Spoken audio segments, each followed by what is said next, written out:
बिस्मिल्लाहिर्रहमानिर्रहीम। अस्सलाम वालेकुम स्टूडेंट्स। आज का टॉपिक जो है हमारा हार्ट फेलियर के ऊपर है। और हार्ट फेलियर में आपको मालूम है कि बेसिकली किसी भी हार्ट की कंडीशन की वजह से अगर हार्ट वीक हो जाए तो हम उसको हार्ट फेलियर कहते हैं। It is defined as the inability of the heart to pump the body blood to meet the oxygen demand of the body। अच्छा, अब यहाँ पे और अंजाइना में कभी कभी ये होता है कि लोग काफ़ी कंफ्यूज हो जाते हैं कि what do you mean by, दोनों की ऑलमोस्ट डेफिनेशंस बराबर बराबर है, लेकिन थोड़ा सा फ़र्क है। अंजाइना के हवाले से जब हम बात कर रहे होते हैं तो हम ये कह रहे होते हैं कि basically the oxygen requirement of heart muscle is not met. That is the reason why angina pectoris takes place. But when we are talking about heart failure, then heart has the incapacity or incapability to meet the requirement, oxygen requirement of the body as a whole। ठीक है, यानी oxygen basically जो blood oxygenate हो रहा होता है वो heart से पंप हो रहा होता है ताकि बॉडी की जो ऑक्सीजन डिमांड्स हैं उनको पूरा किया जा सके। हार्ट फेलियर का ये मसला है कि हार्ट इतना कम पंप कर रहा होता है कि उसके वजह से आपके जो बॉडी की जो रिक्वायरमेंट्स हैं वो पूरी नहीं हो सकती। एक स्टडी, मतलब एक छोटा सा हमने एक वो किया था, कैलकुलेशन की थी, जिसके मुताबिक ये था कि जब हार्ट जो है 72 टाइम्स बीट करता है तो जो 5 लीटर ऑफ ब्लड है वो 1 मिनट के अंदर हार्ट के थ्रू पास हो जाता है। ठीक है, और यानी इसका मतलब क्या है कि वो जो पूरा 5 लीटर का जो ब्लड है जो हमारी बॉडी में मौजूद है वो 1 मिनट के अंदर पूरा ऑक्सीजनेट होके पूरी बॉडी को मिल जाता है, सर्कुलेट हो जाता है। अब उसमें 72 बीट्स पर मिनट है और जो भी इजेक्शन फ्रैक्शन है उसके साथ टोटल मिला के आपका 5 लीटर 1 मिनट में निकल रहा है, हार्ट से पंप हो रहा है। ठीक है, अब अगर फॉर एग्जांपल एक पेशेंट है जो हार्ट फेलियर का पेशेंट है और उसका जो हार्ट है वो 12% वर्क कर रहा है खाली से, फॉर एग्जांपल हमने एक कैलकुलेशन की है जिसके मुताबिक हमें पता चलता है कि जी 12% कैलकुलेट कर रहा है। तो जब हमने उसकी कैलकुलेशन निकाली कि भाई अगर 100% पे आप रख रहे हैं कि जी मतलब 5%, 100% के ऊपर 5 लीटर जा रहा है तो 12% के ऊपर कितना लीटर जाएगा। तो जो कैलकुलेशन आई वो थी तकरीबन ऑलमोस्ट 500 to 600 ml। कहाँ 5 लीटर और कहाँ 500 ml, बहुत जमीन आसमान का फर्क है। और उससे ये पता चला कि आपकी जो मतलब उसके नतीजे में क्या होगा, ऑब्वियस सी बात है कि बॉडी के जो तमाम ऑर्गन्स हैं उनको उनका जो रिक्वायर्ड शेयर है ब्लड ऑक्सीजन का वो नहीं मिल सकेगा। और जब वो नहीं मिलेगा तो उसके नतीजे में क्या होगा कि मतलब ऑर्गन्स जो हैं वो अपना काम करना छोड़ देंगे और प्रोग्रेसिव ऑर्गन फेलियर की तरफ पेशेंट जाना शुरू हो जाएगा। तो without sufficient blood flow all major body functions are disturbed. जैसे मैंने कहा कि जब तमाम ऑर्गन्स को उनका ब्लड मिलेगा ही नहीं, उनकी जो रिक्वायर्ड शेयर है ऑक्सीजन का और ब्लड का वो उनको नहीं मिलेगा, तो ऑब्वियस ही बात है कि उसके नतीजे में ऑर्गन्स जो अपना काम करना छोड़ना शुरू कर देंगे। Heart failure is a condition और a collection of symptoms with that weakens the heart.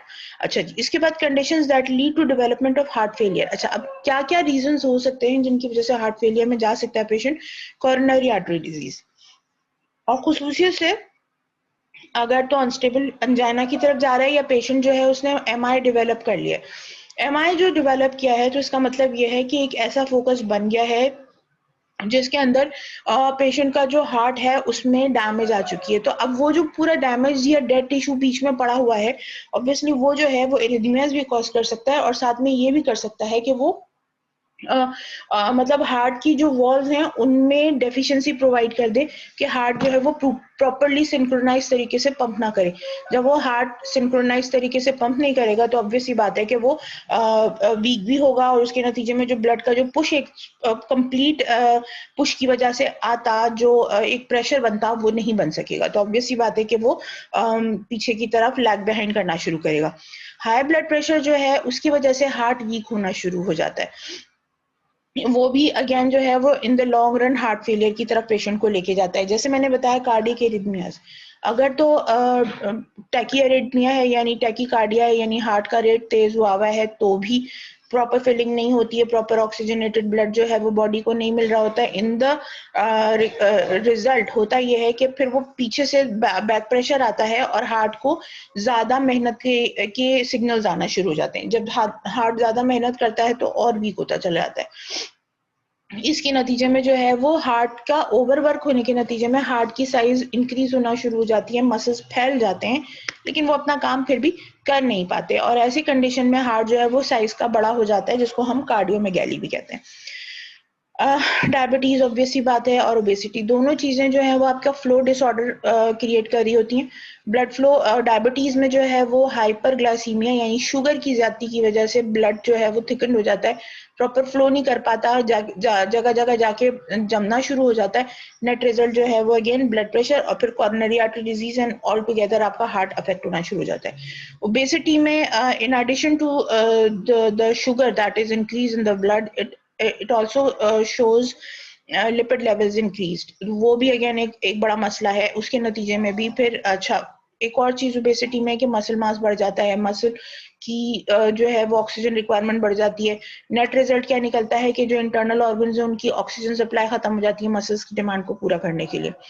वो ऑल टुगेदर एक प्रेशर देता है हार्ट के ऊपर अगेन, और वो जो प्रेशर है, क्योंकि अगेन इंटरनल ऑर्गन्स को अगर ब्लड नहीं मिलेगा तो ब्रेन से सिग्नल्स किसको आएंगे, हार्ट को आएंगे ओवरवर्क करने के लिए, और उस ओवरवर्क के नतीजे में अगेन हार्ट की साइज में इंक्रीज आएगा, और उसके नतीजे में जो है वो हार्ट फेलियर की तरफ जाएगा।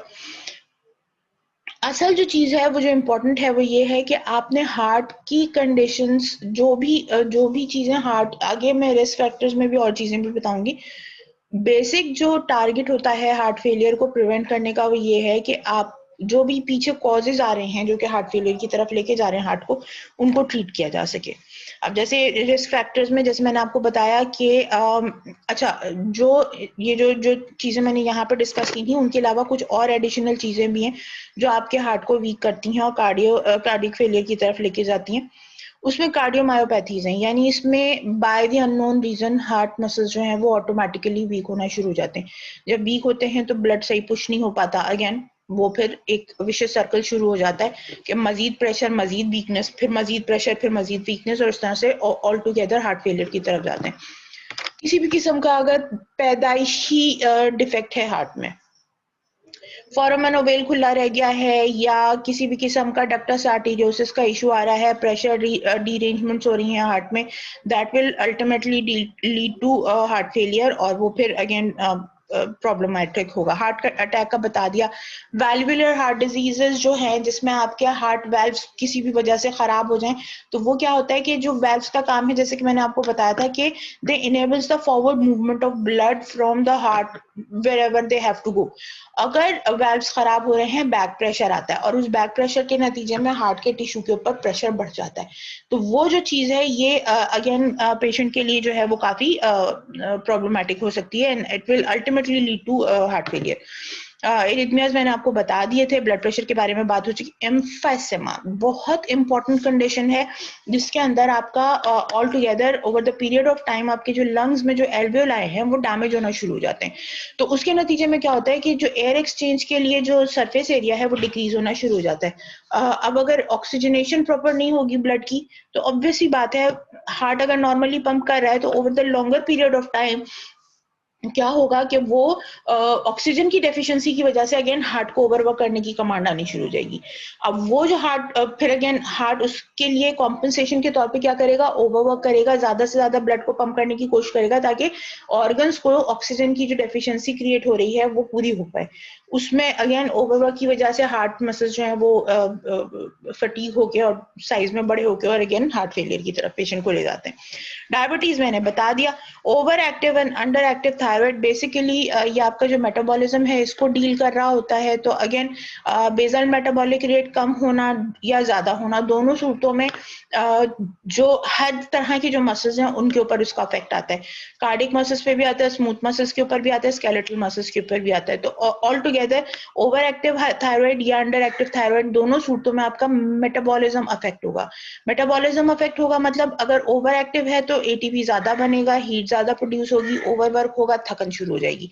अगर मेटाबॉलिज्म कम हो रहा है, एटीपी कम बनेगा, ऑक्सीजन डेफिशिएंसी मजीद हो जाएगी और ऑल टुगेदर फटीग होगी। नेट रिजल्ट ये होगा मस्कुलर वीकनेस। मस्कुलर वीकनेस का मतलब क्या होगा कि हार्ट जो है वो प्रॉपर फंक्शन नहीं कर सकेगा, और प्रॉपर फंक्शन ना करने की वजह से बैक प्रेशर के ऊपर उसके ऊपर अगेन जो है वो ओवरवर्क की कमांड आना शुरू हो जाएगी, जो कि अल्टीमेटली लीड करेगा to the heart failure. AIDS basically क्या कर रहा है कि ये आपके वैसे तो ऐसा इतना कोई खास शुरू में इफेक्ट नहीं आने वाला है, क्योंकि एड्स के जो टारगेट सेल्स होते हैं HIV के, वो होते हैं आपके लिम्फोसाइट्स, ठीक है। But in the long run जब आपका जो लिम्फोसाइट्स हैं वो अफेक्ट होते रहते हैं, तो by the end of the condition जब पूरा ही बॉडी जो है वो एक लॉकडाउन की तरफ जा रहा होता है, तो इवन हार्ट भी उससे अफेक्ट होता है और उसके नतीजे में हार्ट फेलियर हो सकता है। Cancer treatments, cancer chemotherapies can basically affect very much, and obviously blood की जो कंपोनेंट्स हैं वो अफेक्ट हो रहे होते हैं, और खसूसियत से उसमें आरबीसीज अफेक्ट हो रहे होते हैं। सॉरी, मैं एक पॉइंट ऊपर छोड़ गई। सिवियर फॉर्म ऑफ अनीमिया, आपका हार्ट भी सही काम कर रहा है, आपके लंग्स भी सही है, ऑक्सीजन प्रोवाइड कर रहे हैं, लेकिन ऑक्सीजन कैरिंग कैपेसिटी जो है ब्लड की वो कम हुई हुई है। वजह उसकी क्या है कि आरबीसीज कम है या आरबीसीज के अंदर हीमोग्लोबिन की कमी हुई हुई है। दोनों सूरतों में ऑक्सीजन कैरिंग कैपेसिटी खत्म हो जाने के नतीजे में ऑक्सीजन ब्लड ऑर्गन्स को नहीं पहुंचेगा, और जब ऑक्सीजन नहीं पहुंचेगा, ऑब्वियसली जो ब्रेन से कमांड आएगी वो क्या आएगी, हार्ट के ओवरवर्क की आएगी, और obviously in the long run वो हार्ट फेलियर की तरफ लेके जाएगा। कैंसर कीमोथेरेपी भी वही काम कर रहा है। बहुत सारी जो कैंसर कीमोथेरेपीज होती हैं उनके साइड इफेक्ट्स में ये होता है कि आपका बोन मैरो डिप्रेस हो जाता है। In addition to all the other cells जो कि व्हाइट ब्लड सेल्स हैं या प्लेटलेट्स हैं, आरबीसीज भी कम होते हैं। जब आरबीसीज कम होते हैं तो अल्टीमेटली घूम फिर के कहानी अनीमिया, और अनीमिया से रिलेटेड हार्ट फेलियर की तरफ जाएगी। ड्रग या अल्कोहल मिसयूज में ultimately lead to heart failure as well, depending upon the situation. Alcohol के हवाले से मैं बता सकती हूँ कि लिवर को अफेक्ट करेगा, और लिवर फिर हाइपरटेंशन, हाइपरटेंशन से फिर हार्ट के ऊपर इफेक्ट।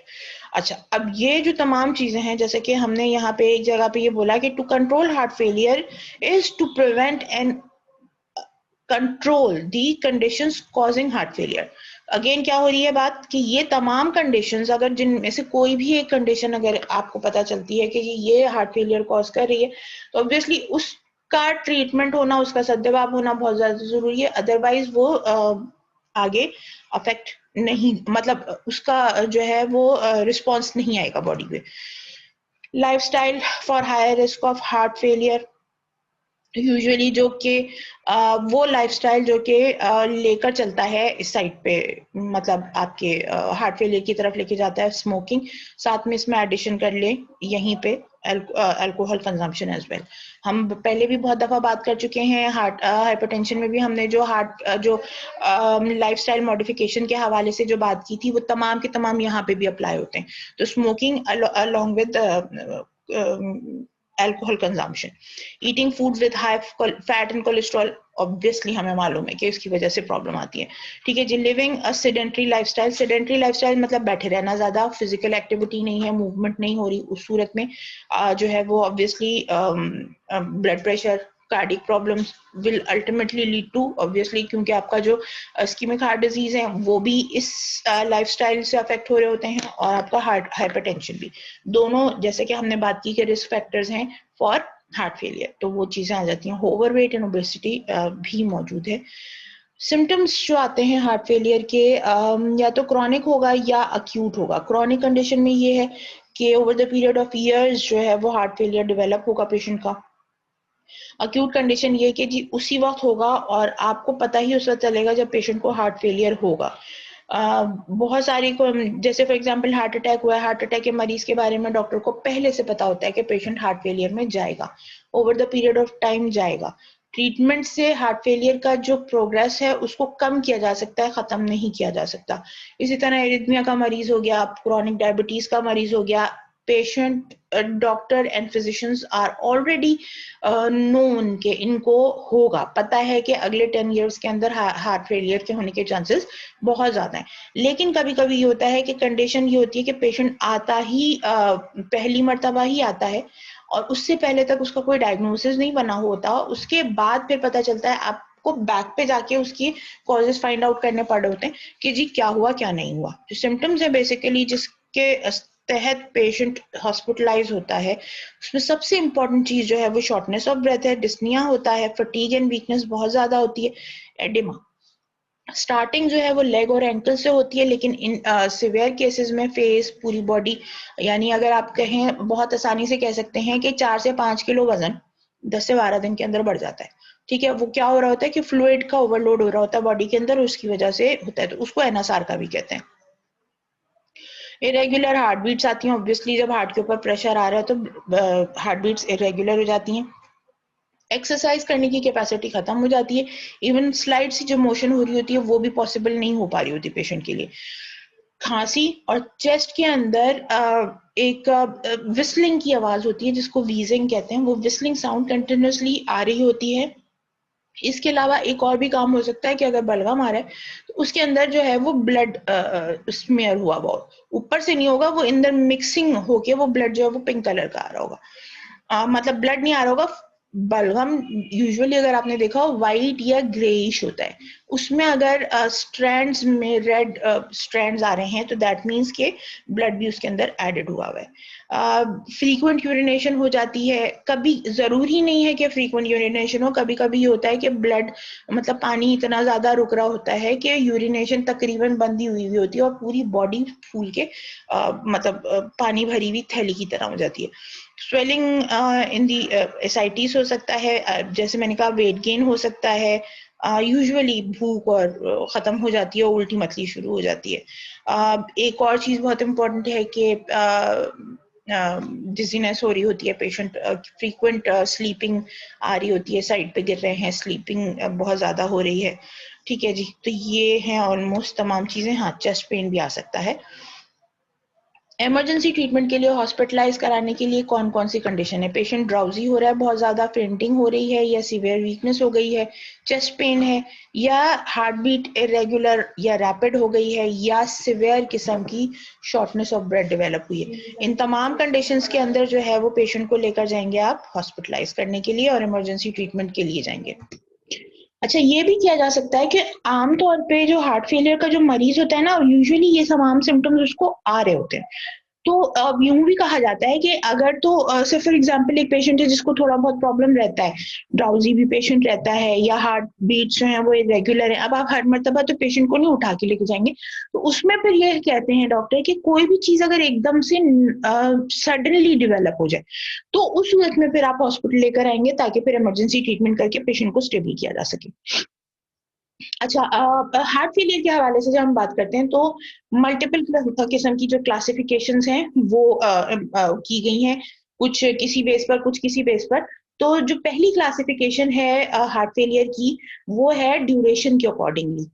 ठीक है जी, heart failure can affect right and left heart but at the same time it can be acute and chronic.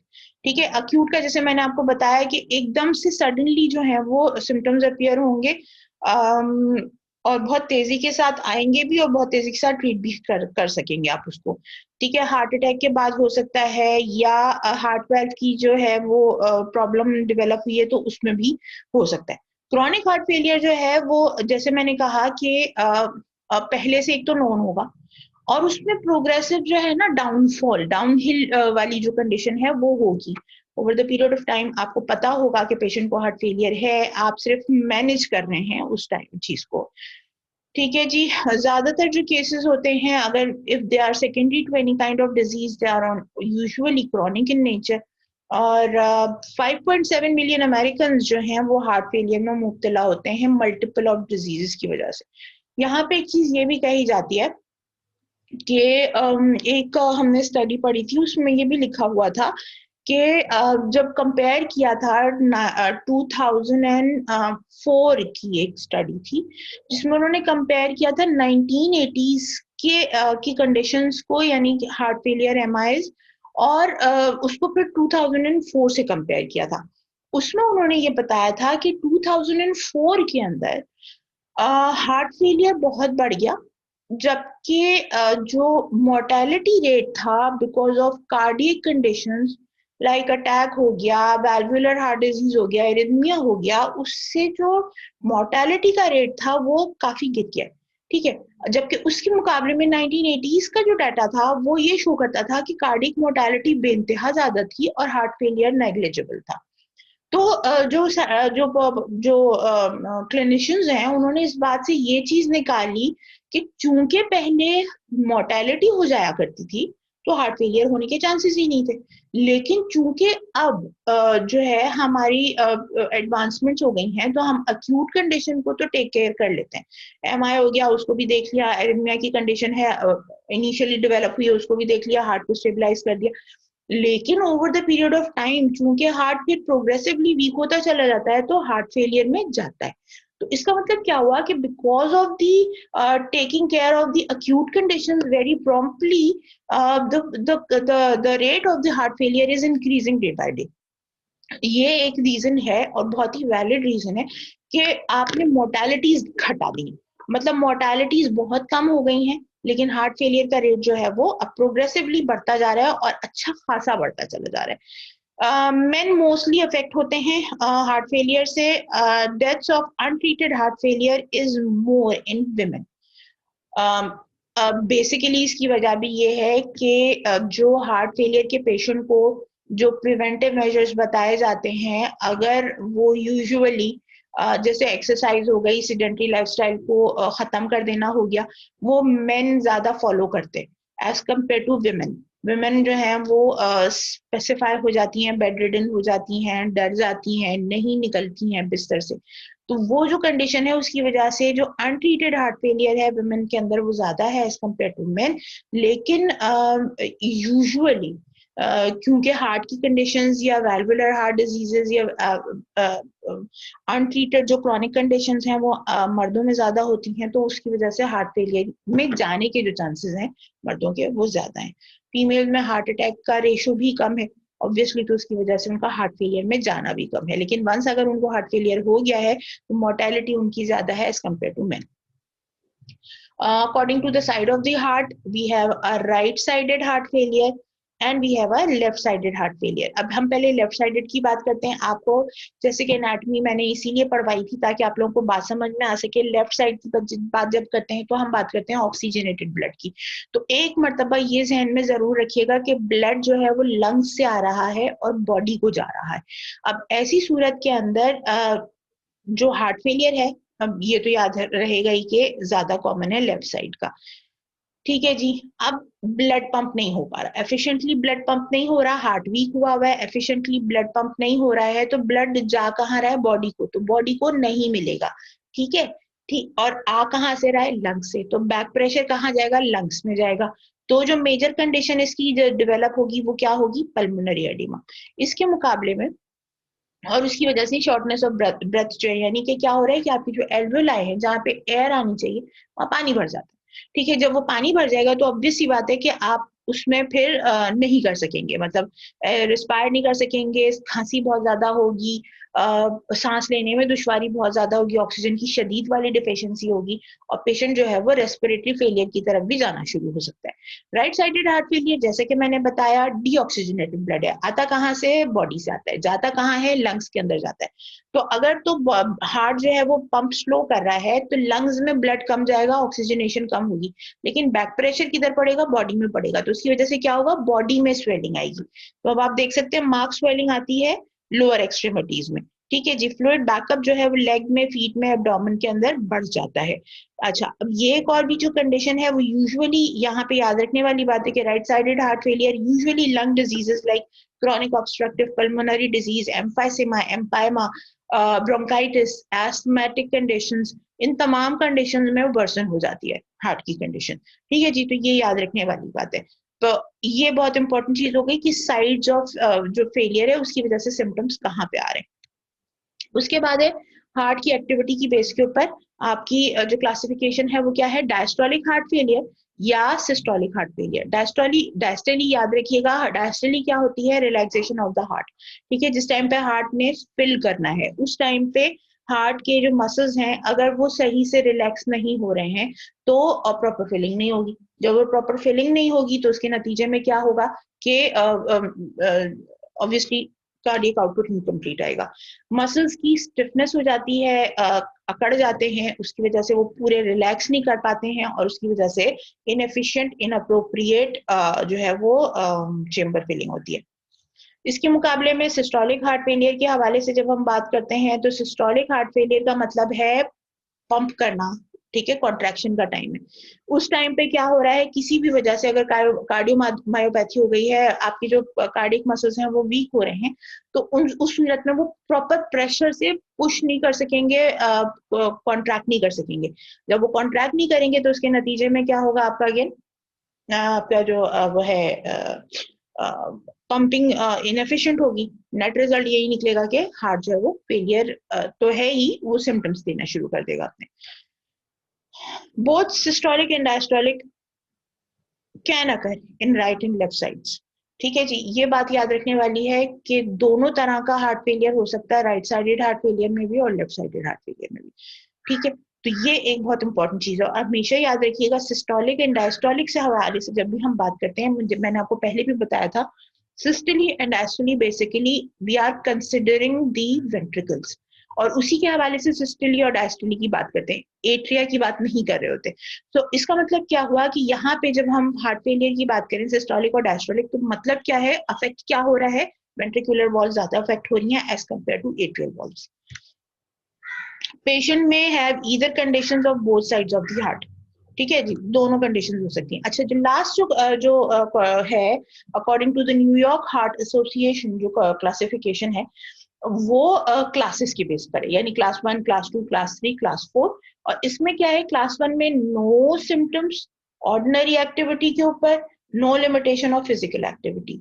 हाँ, ये पता है आपको, मालूम है, ऑलरेडी मालूम है कि हार्ट की जो ईसीजी के हवाले से कि कुछ हार्ट का इशू है, बट वो किसी भी किस्म की रिस्ट्रिक्शंस कॉज नहीं कर रहा पेशेंट के अंदर। क्लास 2 जो है वो स्लाइट लिमिटेशन है फिजिकल एक्टिविटी में, but patient is comfortable all together at the rest. Class 3 जो हार्ट फेलियर है उसमें मार्क लिमिटेशन है फिजिकल एक्टिविटी की, यानी स्लाइट लिमिटेशन से मुराद क्या है कि जी एक मखसूस टाइम तक काम करता है, उसके बाद पेशेंट को जो है वो ब्रीदिंग का प्रॉब्लम होना शुरू हो जाता है। लेकिन इसमें क्या है कि थोड़ा सा ही काम किया और उसके बाद जो है ब्रीदिंग इश्यूज आ जाते हैं, बाकी कंफर्टेबल रहता है रेस्ट के ऊपर। टाइप 4 जो है फिजिकल एक्टिविटी कर ही नहीं सकता without discomfort, symptoms of cardiac insufficiency आ जाते हैं, साथ में चेस्ट पेन भी रेस्ट के ऊपर मिल सकता है पेशेंट का। तो ये बहुत ही सिवियर और एंड स्टेज हार्ट फेलियर की कंडीशन है।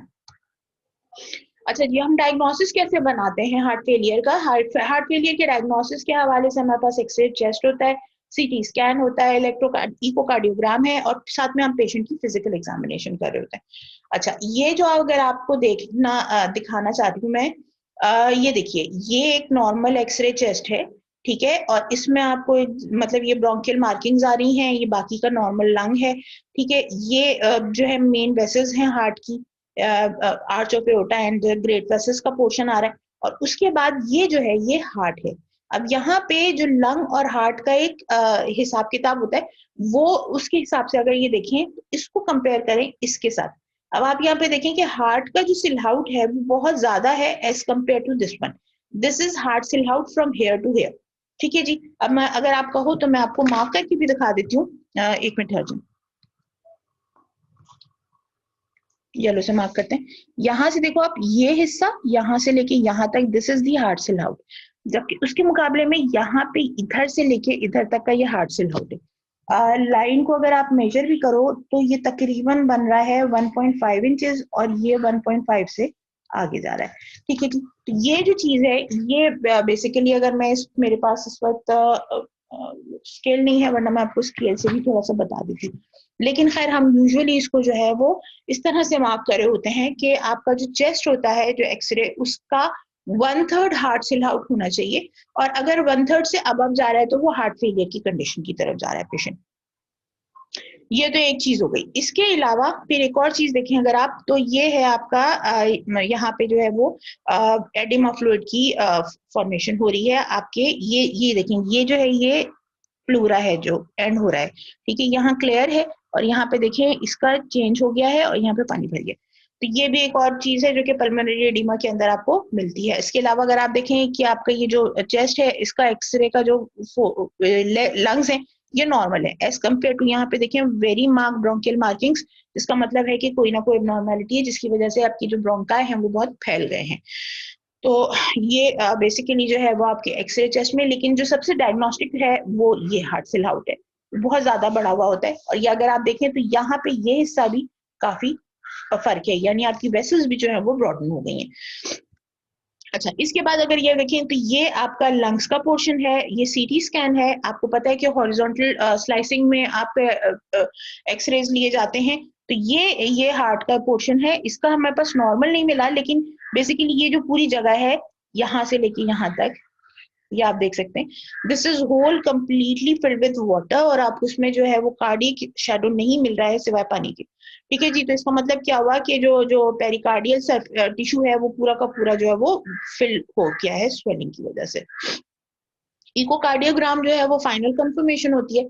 इकोकार्डियोग्राम में यूजुअली हमें यहाँ तक बताया जा रहा होता है कि कितना परसेंट हार्ट काम कर रहा है। यानी आप, अगर मैं आपको अभी जैसे बोल रही थी कि हमने एक पेशेंट के हवाले से बात की थी कि जी 500 टू 600 ml जो है वो ब्लड 1 मिनट में पंप हो रहा है। क्यों? क्योंकि जो हार्ट का जो कार्डिक आउटपुट आ रहा है वो सिर्फ 12% आ रहा है। इवन वो भी पता चल रहा था कि जी माइट्रल रिगर्जिटेशन हो रही है या नहीं हो रही है, यानी बैक फ्लो पे वाल्व्स में से जो है वो फ्लूइड जो है वो पीछे की तरफ तो नहीं जा रहा। ये तमाम चीजें इकोकार्डियोग्राफ पे पता चल जाती हैं, और उससे जो है वो फाइनल कंफर्मेशन हो जाती है।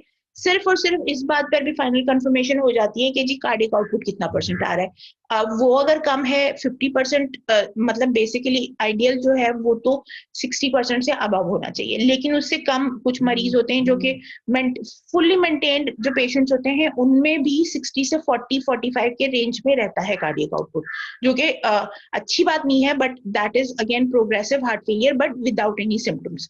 लेकिन अगर उससे भी नीचे चला जा रहा है, 40% से नीचे चला जा रहा है, तो दैट मीन्स कि भाई कार्डिक फेलियर जो है वो अपनी प्रोग्रेशन की तरफ बढ़ रहा है और एंड स्टेज की तरफ लेके जा रहा है। 12% अगर कार्डिक आउटपुट आ रहा है, you can very well imagine heart काम नहीं कर रहा ऑलमोस्ट। ठीक है जी, तो या तो ये वो कंडीशन है कि जी आप या तो पेशेंट का मतलब कोई प्रोसीजर करें, कोई इंटरवेंशन करें। अगर नहीं कर सकते हैं, पेशेंट बहुत वीक है, तो अगेन उसको जो है वो फिर सिर्फ पैलिएटिव पे रखना है, वो हम आगे जाके बात करेंगे।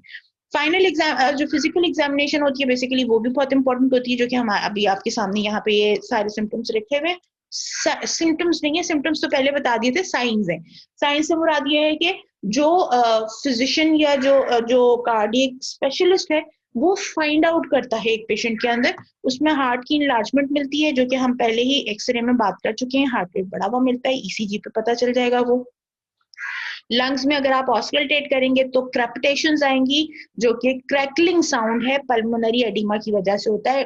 चिड़चिड़ाहट, यानी आप सांस ले रहे हैं और सांस छोड़ रहे हैं, दोनों सूत्रों में ऐसा लगेगा जैसे आप चिड़चिड़ाहट की सी आवाज आ रही है। और हमें टीचर्स ने ये बताया था कि चिड़चिड़ाहट से मुराद क्या है, कि अगर आप सूखे हुए पत्तों के ऊपर चलते हैं तो कैसी जो क्रैकलिंग जो साउंड होता है, दैट साउंड इज बेसिकली क्रैपिटेशंस, वो आपको लंग्स के अंदर सुनाई देंगी। तो वो जो चीज है, इसका मतलब क्या है कि पानी भरा हुआ है लंग्स के अंदर। प्लूरल इफ्यूजन है, यानी जो लंग की जो कैविटी है उससे पानी बाहर निकल गया, जो कि मैंने अभी एक्सरे पे आपको दिखाया भी था। इसके अलावा जो है जो अगर इस हार्ट के ऊपर प्रेशर आ रहा होता है, तो जो बैक प्रेशर से फ्लूइड जो है रिटेन होना शुरू हो जाता है in the livers as well. तो लिवर के अंदर बढ़ने की वजह से लिवर का साइज बढ़ जाएगा, तो हेपेटोमेगैली होगी। एडेमा 2-3 तरह का हो सकता है। एनासार्का का मतलब है जनरलाइज्ड बॉडी एडिमा, सर से लेके पैर तक पूरी बॉडी स्वेल हुई हुई है, एनासार्का कहलाएगा। सेक्रल एडिमा का क्या मतलब है, कि अगर आप पीठ के बल लेटे हुए हैं और आपकी पीठ के ऊपर जो है वो हैवीनेस फील हो रही है और वो जो है पानी भरा हुआ है, तो उसको सेक्रल एडिमा कहते हैं। और या फिर हिप्स या उससे ऊपर कमर की जो एरिया है उसमें। एसाइटिस का मतलब क्या है, सामने जो एब्डोमिनल कैविटी है उसके अंदर एडिमा फ्लूइड यानी भर जाए, तो उस कंडीशन को हम एसाइटिस कहते हैं। तो डिफरेंट काइंड ऑफ एडिमा है, और इसकी फिर टेस्ट करने के तरीके हैं, वो टेस्ट कर लेते हैं तो उससे कंफर्म हो जाता है कि पेशेंट को है। अच्छा, इसके अलावा फिर पेरिफेरल एडिमा भी होता है, वो मैं सॉरी लिखना भूल गई। तो इसमें पेरिफेरल एडिमा का मतलब क्या है, कि आपकी लिम्ब स्वेल हुई है, और खुसूसियत से लोअर लिम्ब स्वेल हुई है। अगर पेशेंट वॉक करता है, पाँव लटका के ज्यादा बैठता है, तो उसको जो है वो ग्रेविटेशनल पुल से पैरों में भी एडिमा मिलेगा, तो उसको फिर हम पेरिफेरल एडिमा भी कहते हैं। ट्रीटमेंट के हवाले से जब हम बात करते हैं, तो आज ये सिर्फ एक बेसिक ये बता रही हूँ, जो नेक्स्ट लेक्चर होगा उसमें हम डिफरेंट जो ट्रीटमेंट मोडालिटीज है उनको डिस्कस करेंगे। तो need of life long management है बेसिकली, ये बहुत इंपॉर्टेंट चीज है कि लाइफ लॉन्ग चलेगा। एक मतलब अभी जब पता चल गया कोई सी भी एज है उसमें अगर आपका हार्ट फेलियर पता चल गया, उसका मतलब क्या है कि ट्रीटमेंट थ्रू आउट लाइफ चलने वाली है। अच्छा जी, फायदा क्या होता है उसका, वो ये है कि जी good quality of life maintain कर सकता है पेशेंट फिर भी कंपैरेटिवली, और उसके अलावा जो सडन डेथ है उसके चांसेस जो हैं वो मिनिमाइज कर देता है पेशेंट की। उसके अलावा ये है कि हार्ट फेलियर जो है, अगेन बहुत इंपॉर्टेंट चीज ये है कि आपका जो पॉजिटिव एजेंट्स हैं उनको फोकस करना जरूरी है। वो अगर ट्रीट होंगे तो हार्ट फेलियर की में इम्प्रूवमेंट आने के चांसेस जो है वो बहुत ज्यादा बढ़ जाएंगे। फिर उसके अलावा जो मेजर ट्रीटमेंट ऑप्शंस हैं वो मेडिकेशंस हैं। मेडिकेशंस के अलावा सर्जरीज हैं, कुछ मेडिकल डिवाइसेस हैं जो कि लगाई जा सकती हैं जिससे भी फायदा हो जाता है। और उसके अलावा फिर ये है कि अगर पेशेंट इस लेवल पर आ गया है एंड स्टेज की तरफ, तो फिर पैलिएटिव या end of the life care जो है वो दी जाती है पेशेंट को। सो कैसे दी जाती है, क्या किया जाता है, इसको इंशाल्लाह हम नेक्स्ट लेक्चर में कवर करेंगे। Thank you so much for being with मी। कोई चीज समझ में ना आए तो कमेंट बॉक्स में कमेंट कर दीजिएगा, I definitely reply to you. Thank you so much for being with me. अल्लाह हाफ़िज़, जज़ाकल्लाह।